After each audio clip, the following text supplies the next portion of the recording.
Yeah, just tell us the. You know, there's a story in the Bible about where you sit before the owner of the ceremony asks you to come at the front.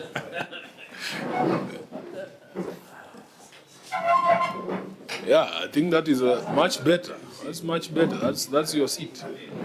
Okay, so just guide us on your qualifications from your degree to your master's and any other professional qualifications you have. Thank you, Chair. My name is Francis Makoha, Deputy Clerk in charge of Legislative Services in the County Assembly of Busia. My qualifications I have a bachelor's degree in statistics from Moi University. Then I have a master's degree in statistics from Masinde Muliro University of Science and Technology. I'm currently undertaking a doctorate degree at Kenyatta University in matters to do with public policy and management. I'm working on my thesis. That's all for now. Thank you. Is it possible you are overqualified for the position of clerk? Have you ever expressed interest in the position of clerk for Busia? It's a yes or no. Just like we want to know the prevailing circumstances. There's no vacancy actually at the moment. So in that respect, I will not express that. But I'm waiting. When the vacancy exists, I'll definitely love to do that. Okay. Yeah. So, Deputy Clerk, with that kind of background, I'm sure you're familiar with the County Assembly Services Act. Very much. What does it say in terms of exercise of functions of a clerk during vacancy or inability? It's very explicit. The deputy takes charge. The deputy clerk takes charge in those circumstances. Why didn't you take charge? We work at the behest of the board, and it's only the board that can delegate those mandates. It is not delegated by the board. It is explicitly stated in the County Assembly Services Act, and for avoidance of doubt, it says, if the office of the clerk is vacant, or if for any reason the clerk is unable to exercise the functions of his or her office, the deputy clerk, or in the absence of the deputy clerk, any other officer in the service appointed by the board may exercise all the functions, duties, and powers of the clerk. Was the deputy clerk absent at the time of that appointment? He was not absent. Speaker, in terms of your submission, let it be guided by that section of the County Assembly Services Act.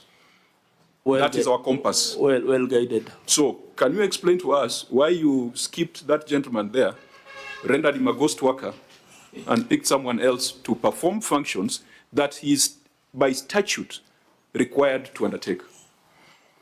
I can confirm in this sitting that I just promoted him last year from the position he was to a deputy. So from the board perspective, we felt he had not gathered enough experience to run that assembly. If he has experience to be a deputy clerk, then he's got experience to be a clerk.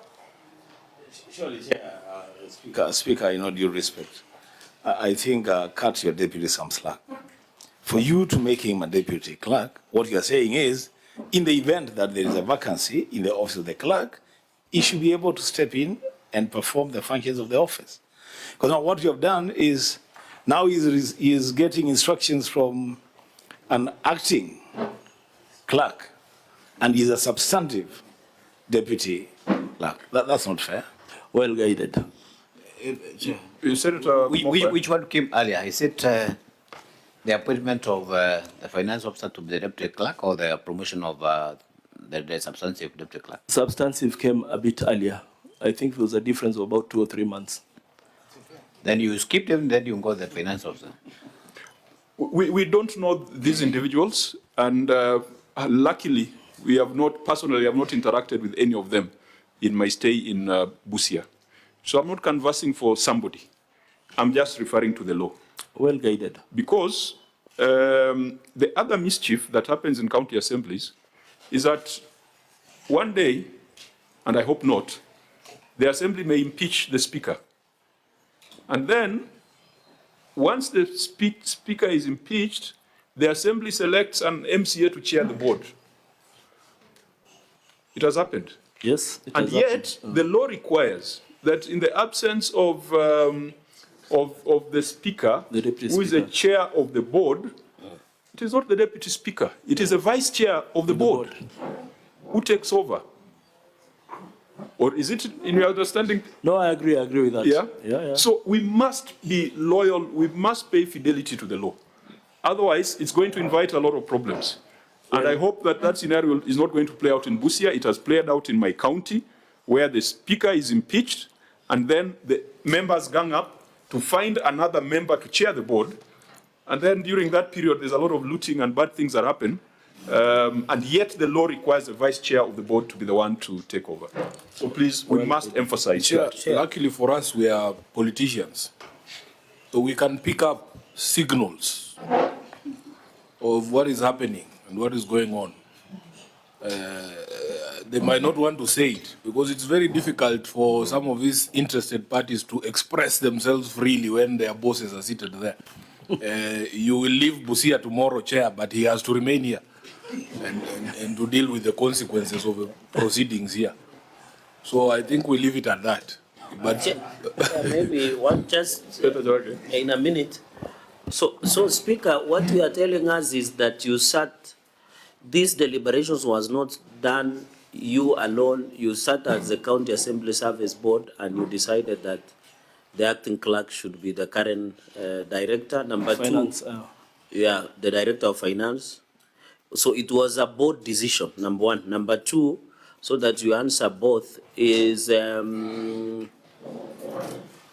wanted to, is whether this decision after making it, apart from experience, do you have legal department within the county assembly that maybe you consult before making that decision? Maybe if you can clarify those two issues. The assembly, in fact, in terms of, yes, we had a department, we had a legal officer, but unfortunately the legal officer has left for other greener pastures. So the entire assembly, we only have a contractual legal officer. We don't have legal officers in the assembly. What about the decision through the chair? Was it a board decision or you as the speaker? It was the board decision. Yeah. Okay, now, CPS Samuel Odima, is he in the room? Yes. Who's Samuel Odima? Yes, Chair, I'm here. You're also acting Assistant Director of Finance. Yes, sir. Why are you acting Assistant Director of Finance and not substantive? Actually, I was also appointed by the board to be the acting Assistant Director of Finance. Speaker, why is such an important position on acting? Because the substantive Director of Finance has gone to be the clerk. You don't have an Assistant Director of Finance, is in acting position. How will you achieve your objectives with that kind of team?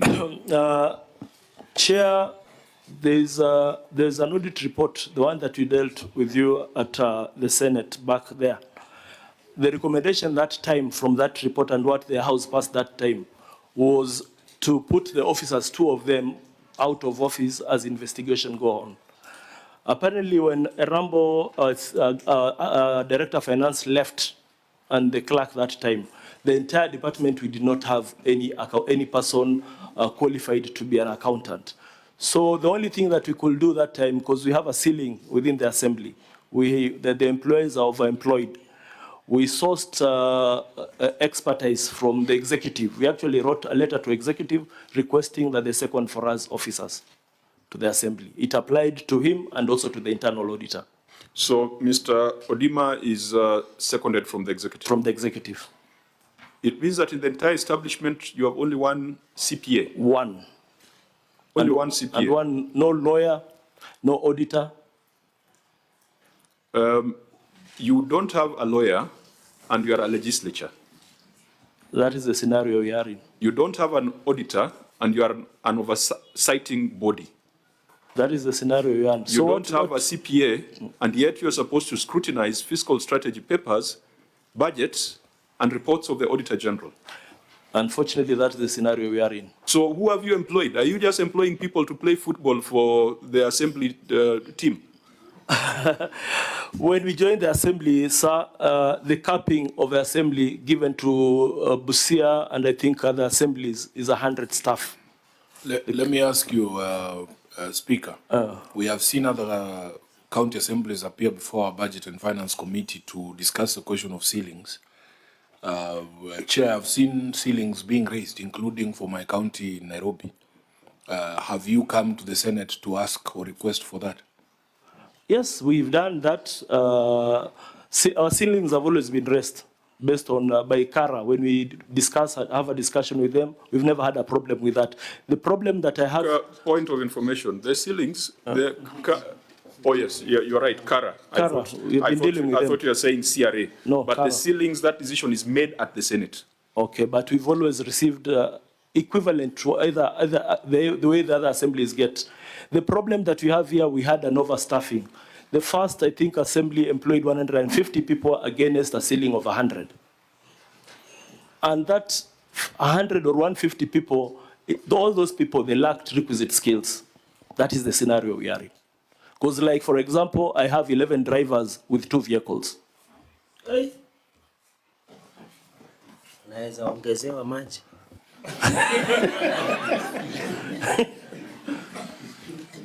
So, yeah, Speaker, it's good to describe the problem. Yes. But it is you and your board that must solve the problem. Yes. It is not the Senate to solve that problem. 11 drivers, 2 vehicles. That is waste of public resources. I'm told there's this permanent and pensionable issue. There's we have 2 cases live actually at the court where 2 people, they tried terminating them under permanent and pensionable. The case has been dragging for the last 7 or 8 years. And the way I'm seeing it, we are not even winning that case. So I don't know how to place myself. Well, how do you even begin to win? You don't even have a legal department. No, we've been having one until I think 2 months ago.